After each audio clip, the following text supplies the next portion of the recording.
দেশের ব্যান্ড ইন্ডাস্ট্রিতে তার অবদান ইতিহাসের পাতায় লেখা থাকবে। যুগে যুগে হয়তো অনেক মিউজিশিয়ানই আসবেন, কিন্তু শাফিন আহমেদ আর কখনোই ফেরত আসবেন না। তার বাজানো এবং গায়কিতে ছিল অন্যরকম এক উপস্থিতি, যা সবার থেকে তাকে করেছিল আলাদা। অনেকের কাছেই তিনি পরিচিত ছিলেন জীবনের চেয়ে বড় হিসেবে, কারণ তার থেকে অনুপ্রাণিত হয়েই দেশের ব্যান্ড ইন্ডাস্ট্রিতে অনেক মিউজিশিয়ানের স্বপ্ন দেখতেন একদিন শাফিন আহমেদের মতো হবেন। ব্যান্ড সঙ্গীতের এই কিংবদন্তির বিদায়ে শোকের ছায়া নেমে এসেছে ব্যান্ড সঙ্গীত জগতে এবং তার কোটি কোটি ভক্তের হৃদয়। 20 জুলাই ভার্জিনিয়ায় একটি কনসার্টে গান করার কথা ছিল 63 বছর বয়সী শাফিনের, কিন্তু তার হার্ট অ্যাটাক হলে শো বাতিল করা হয়। সেদিনই হাসপাতালে ভর্তি করা হয় শাফিনকে, পরে নেওয়া হয় লাইফ সাপোর্টে, কিন্তু বাঁচানো যায়নি এই নক্ষত্রকে। বাংলাদেশের সঙ্গীত অঙ্গনের দুই মহারথী সঙ্গীত শিল্পী ফিরোজা বেগম এবং সুরকার কমল দাশগুপ্তের ছেলে শাফিন নিজে ছিলেন বেস গিটারিস্ট, সুরকার এবং গায়ক। 1961 সালের 14 ফেব্রুয়ারি তার জন্ম। পারিবারিক ঐতিহ্যের কারণে ছোটবেলা থেকেই গানের আবহে বেড়ে উঠেছেন শাফিন। বাবার কাছে উচ্চাঙ্গ সঙ্গীত আর মায়ের কাছে শিখেছেন নজরুল গীতি।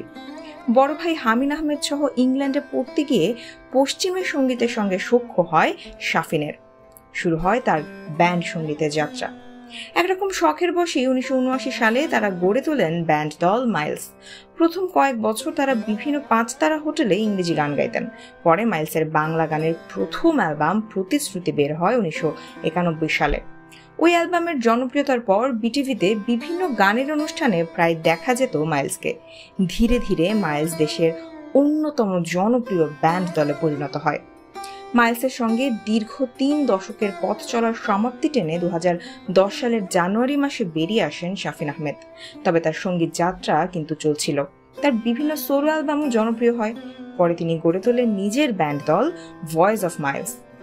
মাইলস এখনও তাদের অনবদ্য জনপ্রিয়তা ধরে রেখেছে দেশের মানুষের মনে, আর মাইলসের সাথে অবিচ্ছেদ্য হয়ে আছে শাফিন আহমেদের নাম। চলতি বছর প্রকাশিত হয়েছিল শাফিনের জীবনী গ্রন্থ পথিকার। সেখানে তার জীবনের নানা অজানা গল্পের পাশাপাশি দুর্লভ কিছু ছবিও স্থান পেয়েছে। মাইলসের জনপ্রিয় গানগুলোর মধ্যে চাঁদ তারা, সূর্য নও তুমি, গুঞ্জন শুনি, শিকন দরদিয়া, ধিকি ধিকি, পাহাড়ি মেয়ে, নীলা, প্রথম প্রেমের মতো, কতকাল খুঁজবো তোমায়, হৃদয়হীনা, স্বপ্নভঙ্গ, শেষ ঠিকানা, পিয়াসী মন, বলবো না তোমাকে, জাতীয় সঙ্গীতের দ্বিতীয় লাইনও, প্রিয়তমা মেঘ অন্যতম। দেশের সঙ্গীতাঙ্গনের এক নক্ষত্রের পতন ঘটল, তবে এটি নিশ্চিতভাবেই বলা যায় যে শাফিন আহমেদ তার সৃষ্টি দিয়ে ভক্তদের হৃদয়ে অমর হয়ে থাকবেন বহুদিন।